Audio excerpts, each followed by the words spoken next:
İster gözlerine bastı məni, ister qəlbində. Zamanla daşa çevrilirdi ister qəlbimdə. Mən öz yolumdayam, öz başıma, öz dinimdə. İndi sus qadın, biraz sən də dinlə məni. Keçirdiyimiz illər məni dəyişdi yaşlı qokaya.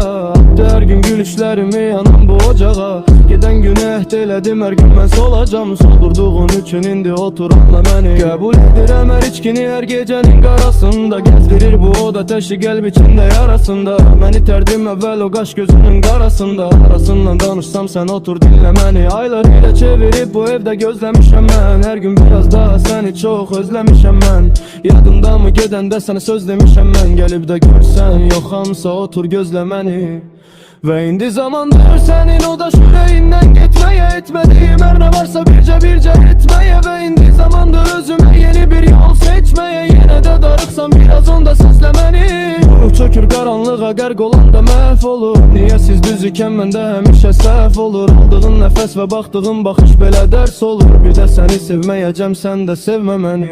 Uzun yazdığın yenə özündən bəsdi. Son dəfə gözlərinə baxanda nəfəsimi kəsdi. Yoxluğundan illər ötür burada sənin adın əsdi. Bir də üzmək üçün qurban seçmə məni.